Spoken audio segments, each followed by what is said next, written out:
Hi, and welcome to Gamers Explain. I'm Qralloq. Today, I have for you my interview with WhtKnt.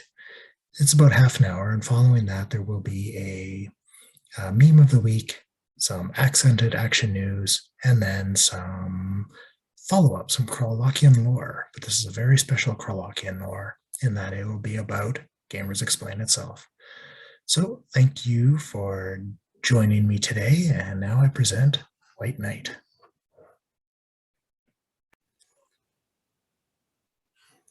Hi, and welcome to Gamers Explain. I'm Qralloq, and I have with me WhtKnt. Hello. Hi.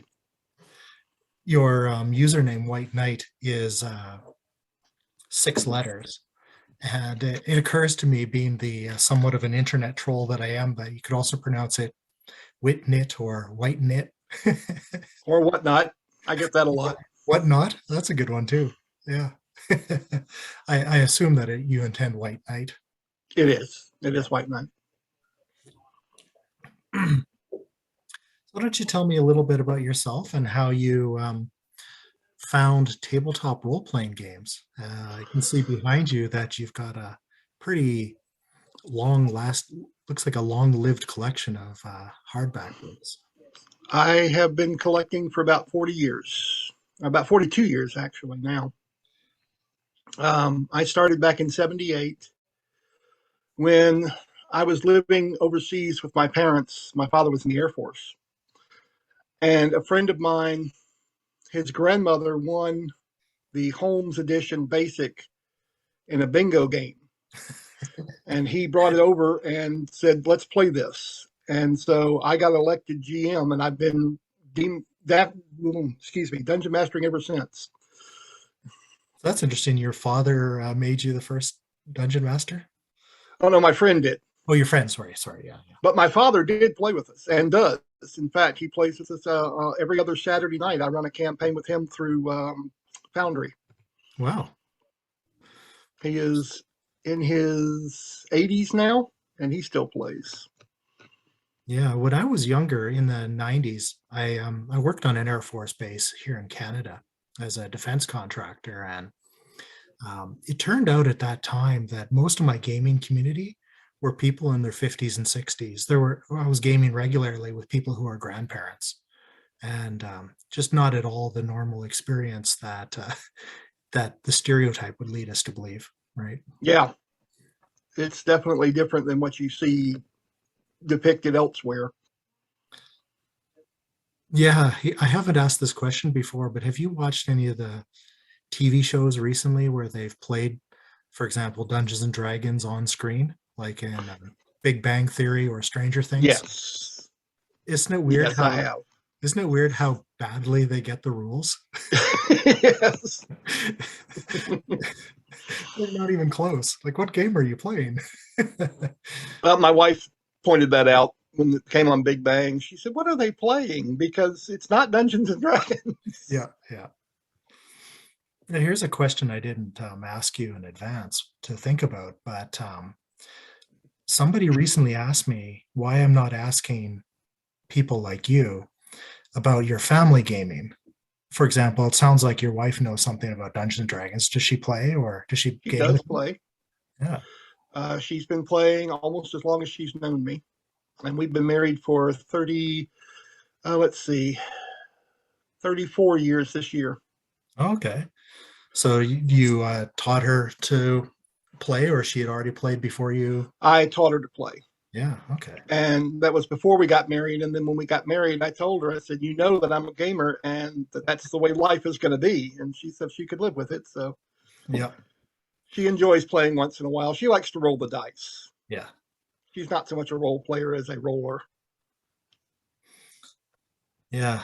My own wife, we've been married almost 20 years, but she gamed a decade before we met. She started gaming in high school with her friends, and but a lot of the people in our communities kind of either met through gaming or taught each other how to game. So mostly we game with other couples, which is another unusual experience.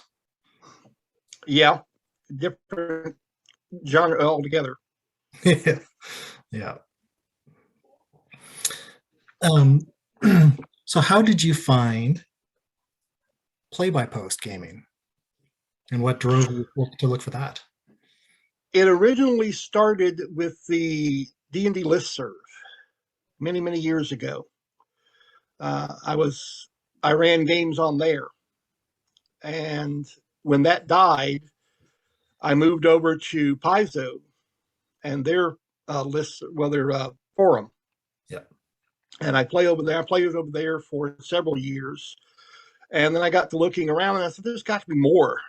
And I was looking initially for a uh, writing-based Star Trek game where you would, there weren't any hard and fast rules. Everybody would just submit a piece that they've written, and they'd string it all together. Hmm. And I found gamers playing, and I thought, well, this is a pretty neat little community, and I like the setup. So I started playing, and I found that I really have a lot of friends on there now. Yeah. So when did you join Gamers Plane then? I could probably just look this up. That was about a year ago, maybe a year and a half. Yeah. When you played on Paizo, I've looked at Paizo as being a pretty large community, obviously, and they play all kinds of crazy things there, not just Pathfinder. They Uh, do. is that what largely you played on Paizo's forums, or? For a while, I played only largely Pathfinder because I was a venture captain for Paizo for a little bit. Okay. But then I stepped away from that. And when I stepped away from that, I started to branch out into other games. So I run just about anything. I prefer the old stuff, but I'm fairly competent with the new stuff as well. Yeah. Yeah, I've been playing a lot of OSR, as they call it now, the old style games, but generally some of them will have quite modern mechanics, but more of a flash in the pan kind of rules rather than detailed list of use cases. And maybe it's because I play so much on play by post rather than live gaming leads me to that. I'm not sure. I play by post and I play live. I have 4 live games that I play. One on Wednesday nights, I run a GURPS game, and I do that opposite a friend who runs a Fate game. And then on Saturday nights, I'm either running a game with my father and my brother and his daughter, or I'm playing in a game that a friend of mine is running. And then on Friday nights, I run a homebrew Pathfinder game. Well, And that's about all my wife will let me do, because anything more than that, I'm afraid she'd divorce me. now these are all live games in person. They are live games in person. The only one that's exception is the alternating Saturday night game, and that's played by necessity through the Forge. Yeah. Or the Foundry. Yeah. Yeah. Because the participants, my brother is in Washington, D.C. with his daughter, and my father is in Georgia. And then I have another player who lives in Alabama. Yeah. So long road trips for a game. Yes. Yeah. Not that I haven't done that. Yeah. No, that's true. I remember driving 4.5 hours to play Vampire, the Masquerade, back in the 90s. I had a friend that I played with, and then he moved and I moved, but then he ran this Vampire game, and he's like, my players are a bunch of nitwits. I need somebody to come in and school them. So we created this character for me, and it was a Sabbat game. So kind of the evil side of Vampire, if you're familiar with the lore. Yeah. And so I'd just come in to basically be a disciple from Mexico City and just get all the players acting on behalf of the main church. But and we'd game like 30 hours straight, no Yeah. sleep, nothing like that. Just keep gaming, then pass out and drive home. I remember those days. Yeah. When I was stationed in California, I also joined the Air Force. And when I was stationed out in California, where we lived, it was an hour to anywhere. I mean, we were literally out in the desert, and it was 30 minutes to the base, and then it was an hour to the nearest town. But we made the trek every Friday night to go to the game shop and we would go to the shop and play for a few hours, crash at a friend's house downtown, go back to the shop, play for a little longer. Yeah. We played usually the entire weekend. Yeah, that's crazy. Eh? Like, what other hobbies are there that kind of invoke that, right? Yeah. um, what here's a question I prepped you with, which is, do you have a funny or memorable moment in play by post? Something that really kind of stands out? Memorable would be Blix the Necromancer.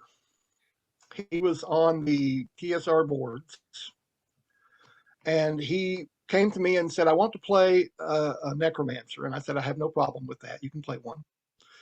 And he said, well, I want it to be different. I want to be completely blind. Oh, So I said, okay, I have no issue with that. If you're willing to put up with the problems associated with it, then we can work. So he built his blind necromancer. He had a bat familiar that, of course, that worked in his favor because the bat could use its sonar and he could use his empathy to connect with the bat. And this was back in the days of 2e. And he had a Braille spell book that he used to study from. He was a really interesting character. yeah. Yeah, I had a game recently where gamers playing user Bowl of Spinach played a blind character. And it was a horror game. So at one point they fall in this hole and her character is like doesn't know what's going on. She can't see anything. She can't really hear anything. She can sort of hear that there's some movement. So she uses her cell phone and takes pictures and then texts them to the other player, right? So then when the other player sees the pictures and like the crazy like horror-based creatures that were in the darkness with her, you know, everybody is kind of freaked out. It was a really good moment. Yeah.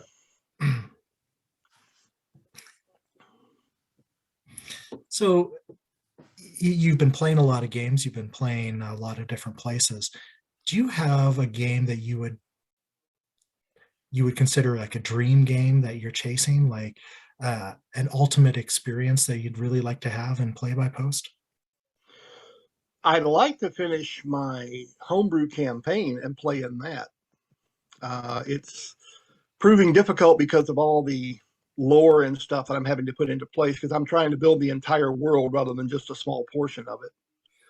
But my dream game would be to finish that up and get people to play in that and let them enjoy that. Okay, yeah. Yeah, world building is such a rewarding experience. Yes, it is. Yeah. But it's very difficult. Yeah. Yeah.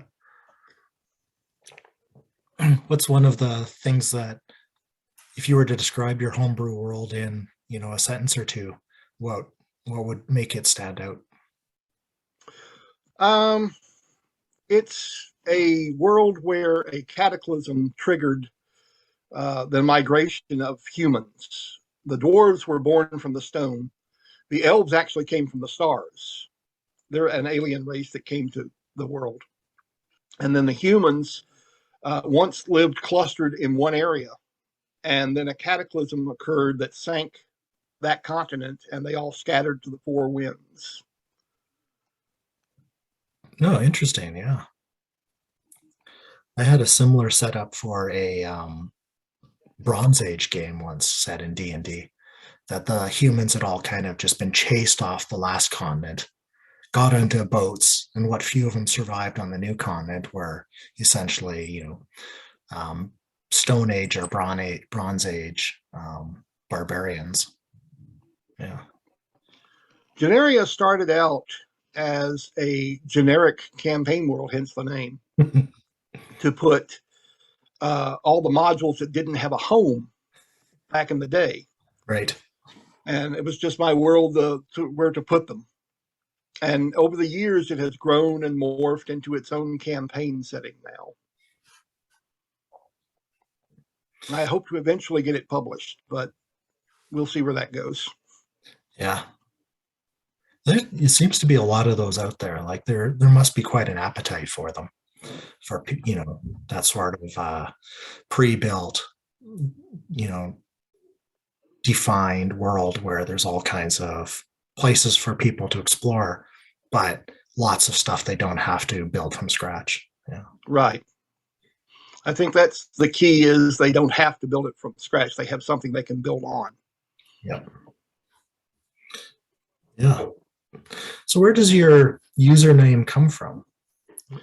That comes from the days of BBSing, believe Okay. it or not. Yeah. BBS were a bulletin board service. It's the pre-internet. We used to use our modems to call one another on regional bulletin boards. And I was originally Karaman Majir on the local boards. And over the years, it occurred to me that using a copyrighted character name can get you into all kinds of trouble. So I created the White Knight persona, and I've been using it ever since, the Knight of the White Rose. Okay. Yeah. Cool. Yeah. I was involved in BBSs a little bit before the internet rendered them obsolete.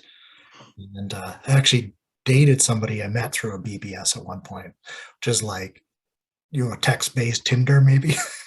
Yeah. Yeah. So you've been playing on bulletin boards for quite a while. What do you think there's one thing every play-by-post user should know about the experience? I think it's quality over quantity. Of course, you want to keep the game moving, but I don't worry if somebody takes a few days to post, because I figure they're going to give me more quality posts that way. And we're going to get a better game as a result of it, as opposed to just logging on, posting a quick sentence that says, yeah, I agree, and then moving on. If they take the time to build a post that's worthy of reading, then they'll get integrated into the game more. It'll become a more interactive experience for everybody. Yeah. Yeah, like maybe one way it was described to me is that when you post, you should leave something for the other players and the GM to respond to, Right. and create a dialogue rather than just answer a question. Yeah. It's something I'm learning to do myself and striving to do it. I missed out on a few occasions, but I am striving to get better at it. Yeah. Well, I know like we're currently playing this Pathfinder game, which is in many ways a dungeon crawl or a series of dungeon crawls nested together, because a lot of it's The Mummy's Mask by Paizo. And for those who aren't you and I, and Pathfinder does a really good job of creating interesting dungeons, but they are dungeons, and it's not a really optimal experience on play by post. There's not a lot of role playing to be done as you explore rooms. Right. There's some, and I think you guys are doing a pretty good job of bringing your characters to life, despite that.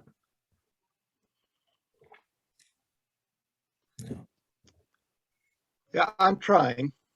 I'm still getting a feel for Iseret, but she's growing. Well, one of the comments that came out recently was that I could, in some ways, bot your character as a trap finder. And yes, I saw that.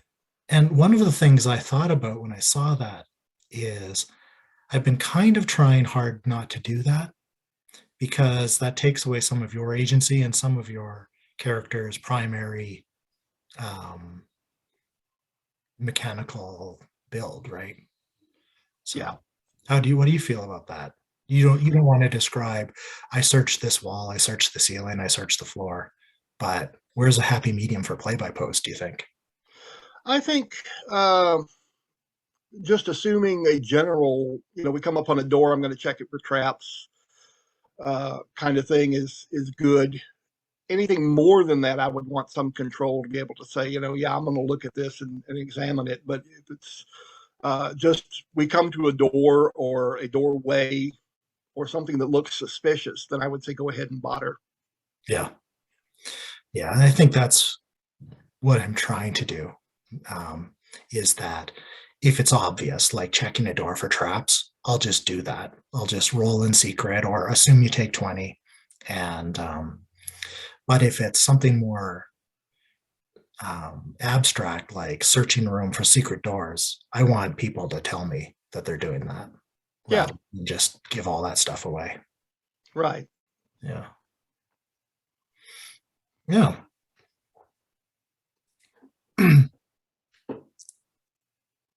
Where do you generally post? Are you still working? I am not. I am retired Okay. on disability.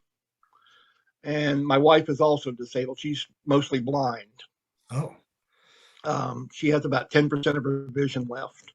so So most of my day is spent helping her. yeah. But we both work for a local convention. I'm the game room director and she's the director of the con. Oh, okay.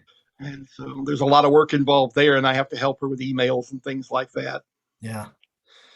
Yeah. So play by post wouldn't be a very satisfying experience for her then. No, it isn't. No.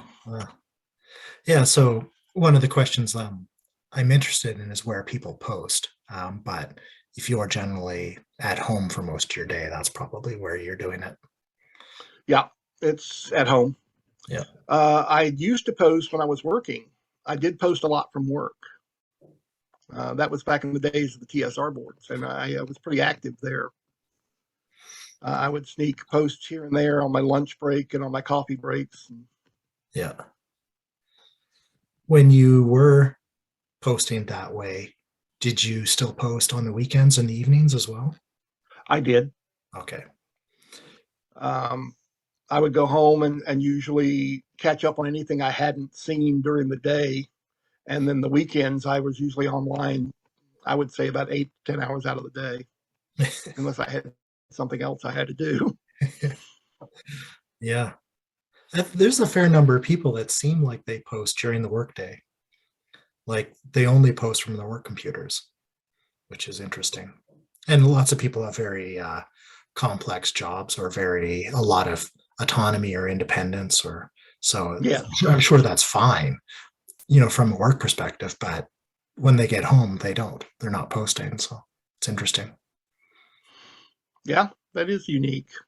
I would think they would post more on their off time than they would on their work time, but Yeah.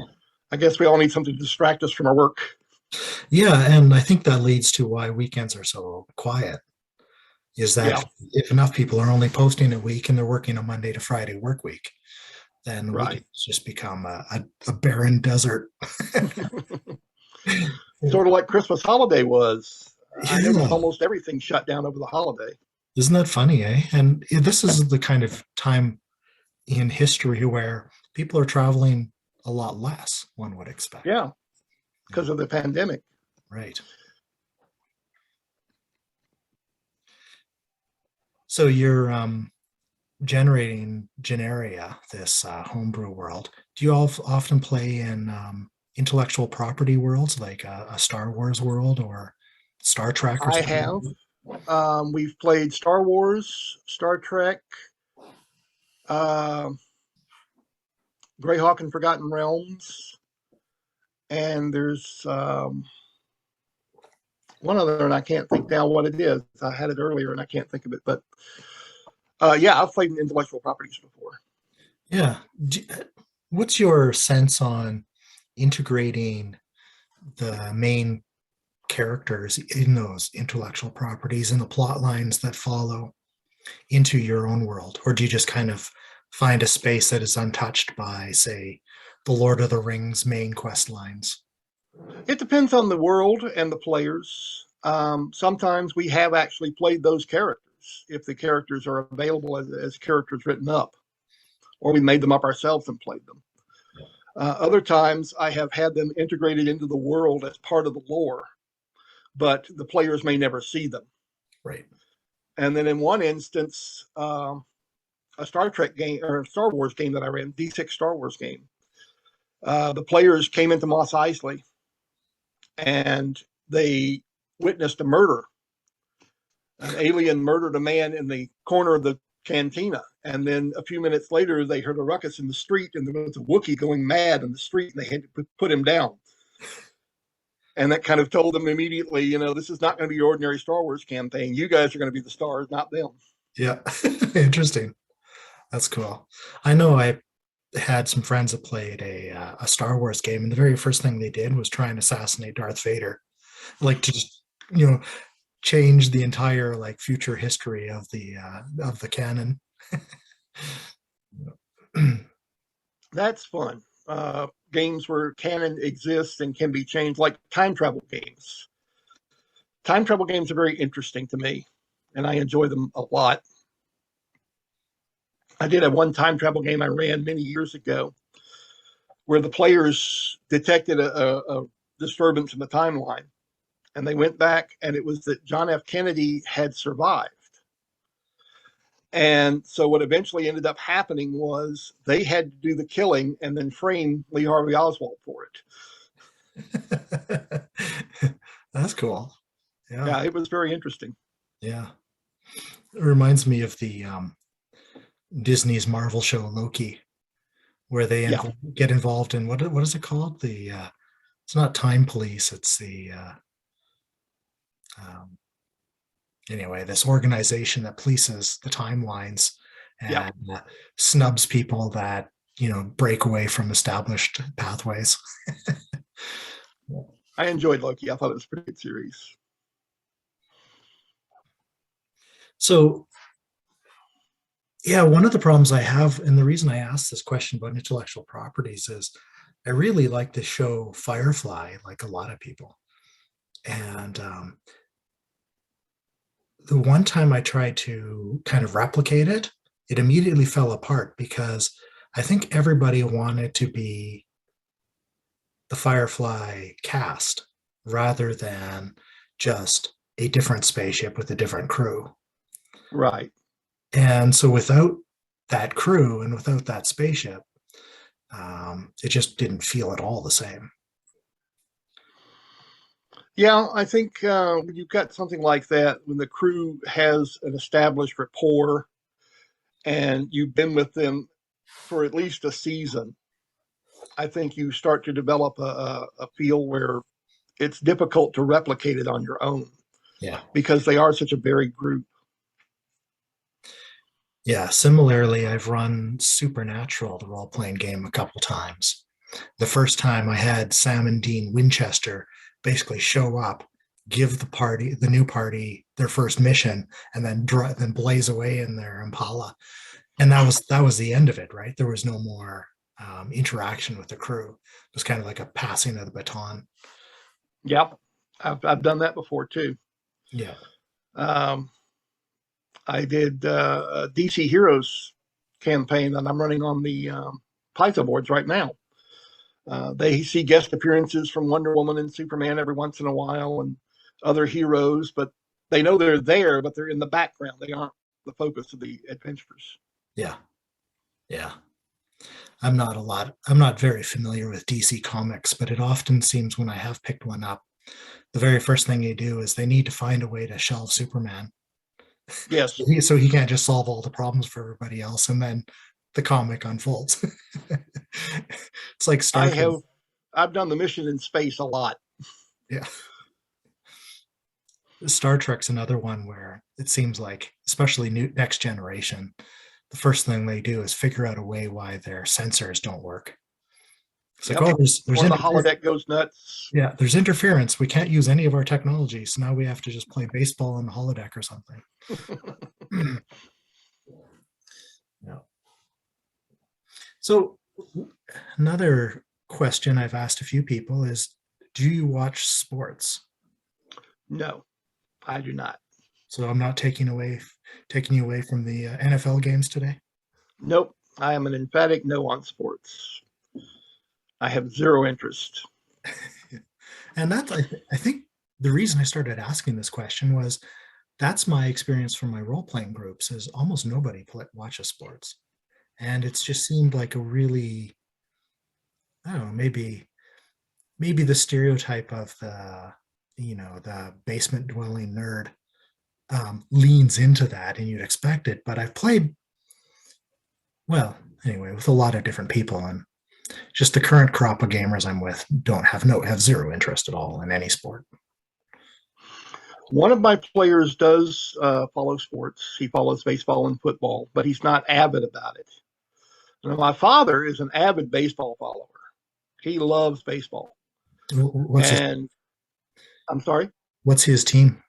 the Braves. Okay. He loves to watch the baseball game.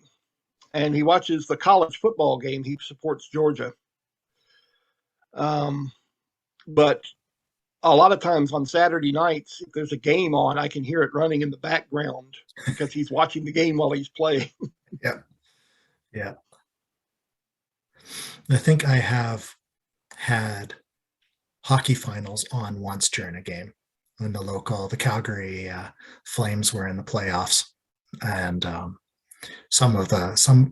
least one of the other players in my game was a fan, so we had it muted, but playing D&D and watching hockey as well.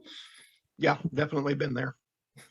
I've run D&D while friends are watching programs on the television, a favorite program of some sort. Yeah, obviously that's a lot easier to manage on play-by-post. Yeah, it is.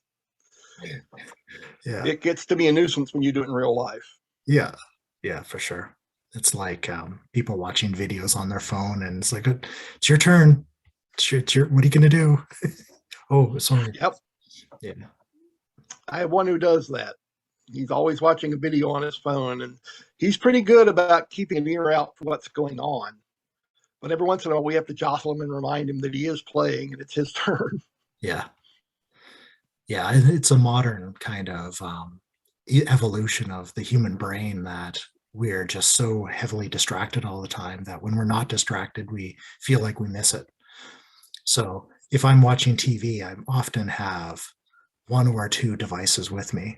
Like I might be reading a book, catching up on play-by-post, and watching TV all at the same time. I seldom watch TV anymore. I watch Jeopardy. It's about the only show I watch with any regularity. And I watch Grey's Anatomy and Station 19 because my wife loves them, and I keep her up to breast of what's going on. If she can't see the screen, Right. then I'll describe for her what's happening on the show. So by default, I watch those two. Yeah. Yeah. That's about the only TV watching I really do. And then you have to pay attention, obviously. Yes. Yeah. Great. Well, thank you very much for your time today. Oh, thank you. I appreciate it. I enjoyed talking to you. Yeah. So I'll just stop recording here.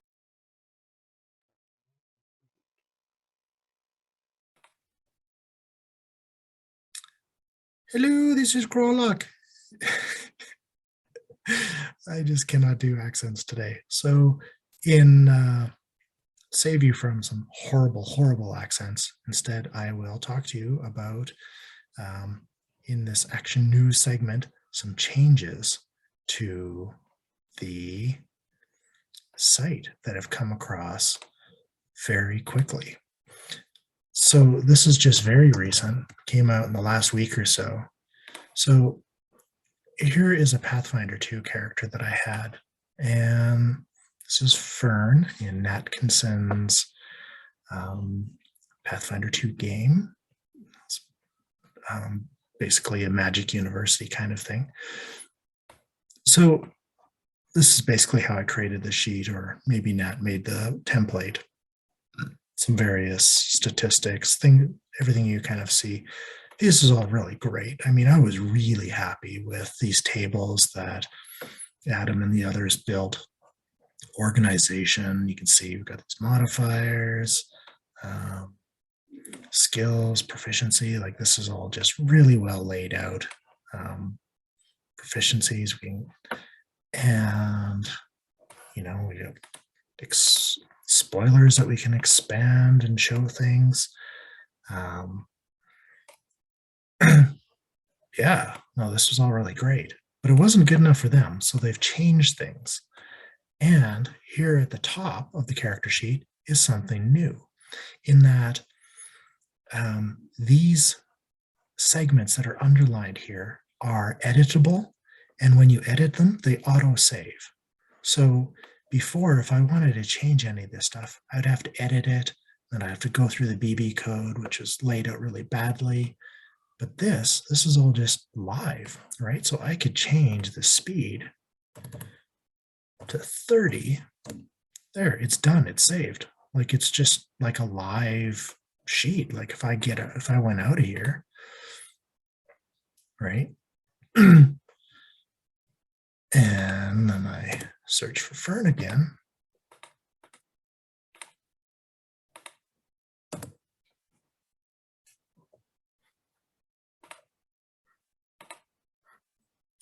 Go back into the sheet. There, speed is 30. I can change it back to 25. Okay. Yeah, these proficiencies. Now watch the modifier. If I make this person from trained to expert, bam, even highlighted to show me that it was changing it. If I go back to trained, bam.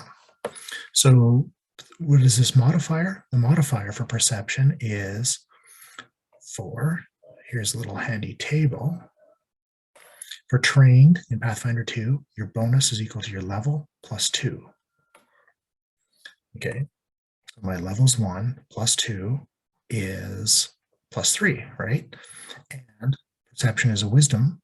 So you can see I've got a -1 for my wisdom. So level plus 2 for being trained, -1 gives you the plus 2. If I changed my wisdom to 10, see the wisdom jumped up, the perception jumped up to plus 3. So this is all pretty remarkable stuff. The code behind it is not that onerous either. Like it's just not all that terrible. Other things like this other equipment, features and abilities. So I've got these are abilities, which means that I could actually just drop them into a game just by clicking a button, and it would just put this whole pack hunter and this whole feat description would go into the game. If you wanted that, or spells, I could put a full description of Tanglefoot other than just a cantrip, and then I could just into the game put click a button and it just drops that as a spoiler into the game. These are editable, so I don't have to go into the code again. I can just go into here, and you can see that I've got, you put these little pound sign at the beginning, and it starts the very first spoiler, and then days is the second. So so looking at the base spell stuff, it's just all that stuff that was at the top, then days. And so it's easy to change. You don't have to, again, go in and edit things. Yeah. Anyway, so this is a pretty huge change. How does it actually work? Well, that's a good question. Let's take a look. So each of those editable fields has this little notation. So open square brackets, and maybe I can make this a little bit bigger.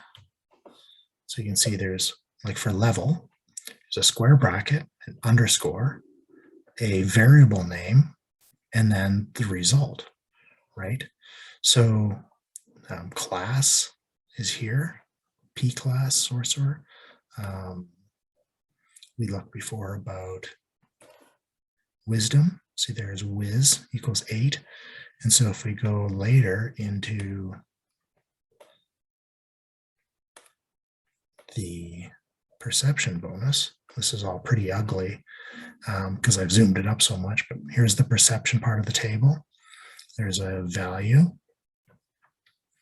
M_percep is equal to, you see, plus D20 bonus whiz. So it picks up the wisdom bonus.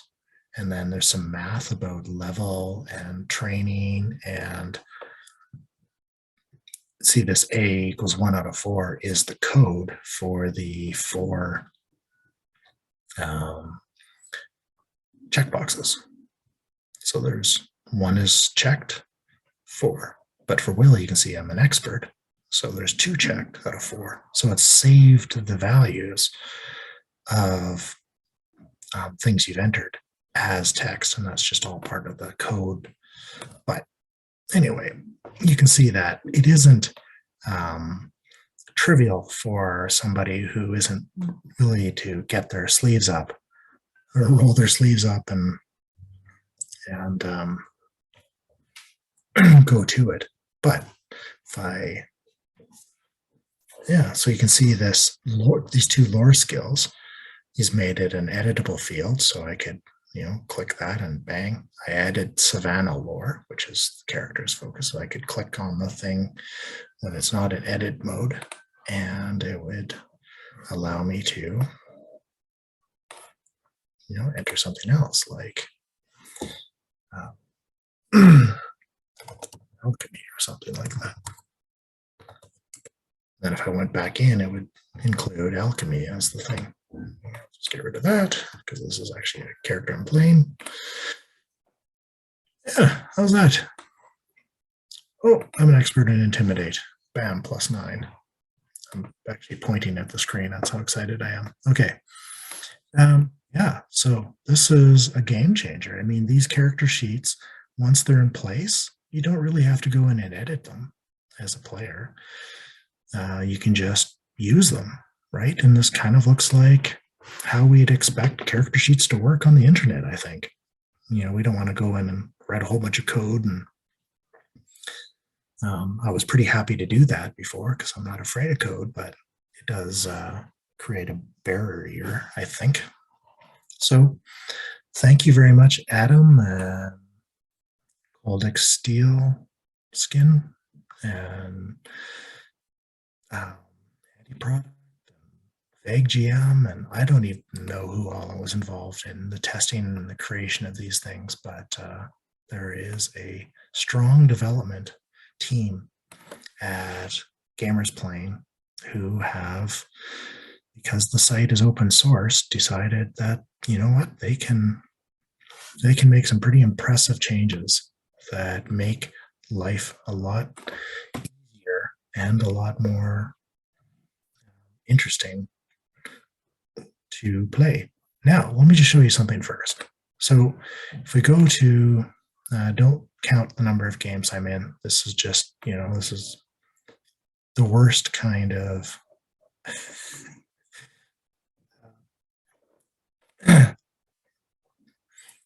management of time skills. So this is the game that Fern is in. If I go to character creation, and now, so here's a post. I'm just going to put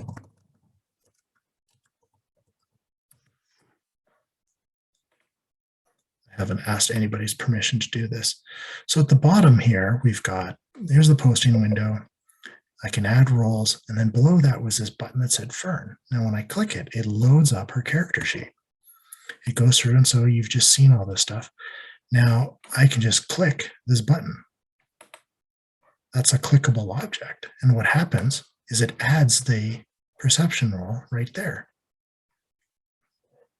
That's the kind of the purpose of all that, right? If I want to do a spear attack, okay, this has all been added in, so I can just spear attack. So I just click that button. If I go up to the top, to the window, you can see now it's added spear attack damage and just give me the roll and the damage roll. So, I mean, I could just click post and bam, I rolled pretty well, or Fern did. So anyway, that's, I'm just going to delete that. That is what I wanted to show you today. And now I'm glad I'm really glad I didn't stick with a very, very bad Irish accent, because I would have run out of steam. Anyway, thank you for all the people behind the scenes who made that functionality come alive. And I'm looking forward to building some templates as well for games like Savage Worlds and others, where we can make that technology more easily accessible for users who just want to play and don't want to worry too much about building these tools. Anyway, thank you. Hey, welcome back. So I promised you that I would show you some inside information, some Qralloqian lore about gamers playing itself. So first I'll say that when I first conceived of this, I thought it seemed odd that people weren't doing this already. And once I got the idea in my head, I couldn't let it go. And so I began with interviews, first with Len and then with others. And well, you've seen that progress. So what was I intending through this whole thing? I don't really know. It just seemed like there was a conversation to be had about play by post that just wasn't happening. And so we've had those conversations, I think. What's left to explore? That I'm not really sure of. So let me show you what we instead of explaining what comes next, I'll show you where we've come from. So just give me a second here. Here's the analytics that we get from YouTube as a content creator. There's all kinds of different things we can look at, but let's look at this one, which is views by video. So you can see that when we started off, in the very first ones, obviously people who find this channel for the first time, click the first video first. So you can see that Qralloq versus Len currently has 336 views, which means that people have watched something like 41 hours worth of content of Len and my smiling faces. As time has gone on, you can see that the total viewer dropped a little bit or a lot. But the total view time seems to be hanging around 30 or 40 hours per video. Then we get to some of these other ones are like just helpful videos, but the actual videos of interviews seem to be, these are sorted downwards. So you can see that there are a fair number of interesting statistics. Almost 3,000 total views. People have watched these videos for a total of 473 hours. 56 subscribers. This is all pretty great, and I really appreciate all of that. Some of the least popular ones, mostly these are tips and tricks and recent videos that I just put up in the last few weeks. Yeah, anyway, so that's pretty cool. These analytics are just really kind of neat stuff. Geography, I don't think any of this stuff really works. United States, Canada. Yeah, so mostly it looks like people who have geotagged themselves, mostly from the States. Some British, this is probably all Adam. Philippines, I think we know who that one or two people are. Canada, yeah, so that's pretty awesome. Vietnam, viewer age, I don't think this is really, I don't think people enter that kind of stuff all the time. Subscription status, are people watching that are subscribed? That's pretty neat.